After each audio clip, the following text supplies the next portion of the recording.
Team India star opener को बड़ बयान निज पुओं कथा कही कांदिले शिखर धवन।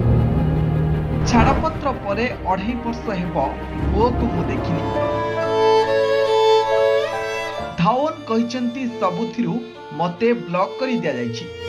टीम इंडिया पूर्वतन ओपनर को नहीं एबे चर्चा। निजर पारिवारिक कथा पाई एबे सोशल मीडिया रे ट्रेंड पालटिछंती शिखर। निजर पारिवारिक कथा कही कांदी पकाइले शिखर धवन। पुओ कथा मने पकाई भावुक हेले बापा शिखर धवन। टीम इंडिया पूर्वतन ओपनर शिखर धवन आंतर्जातिक क्रिकेट रे चमत्कार प्रदर्शन करिसेंती, किंतु तांको व्यक्तिगत जीवन समस्या रे बुड़ी रहिछि। आयशा मुखर्जी को विवाह करथिले शिखर धवन, किंतु दुई जनक संपर्क अधिक समय धरी तिष्ठि नथिला।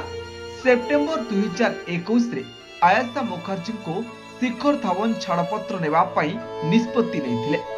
उभयंकर एक पुत्र संतान अछि। धवन को पुओं नाम जोरावर। जोरावर निज मां सह ऑस्ट्रेलिया रे रहउछंती। अक्टोबर 2023 रे कोर्ट परस्पर को छाड़पत्र नेबा पई मंजूरी देइथिले। सेतेबेले ऑस्ट्रेलिया रे रहुतिबा आयसन को कोर्ट निर्देश देइथिले जे पुओ जोरावर को धवन एवं तांको परिवार सह साक्षात करिबा पई भारत आनिबाको, किंतु ए पर्यंत धवन तांको पुओ को भेटी पारु नाहंती। एबे पुओ जोरावर को मने पकाई भावुक होइछंती बापा शिखर धवन। एक साक्षात्कार रे से कहिछंती मो पुओ एबे 11 वर्षर होई गलानी, किंतु मु ताकू 2.5 वर्ष हेब देखि नाई। मते सबुथिरु ब्लॉक करि दिया जायछि आयशा।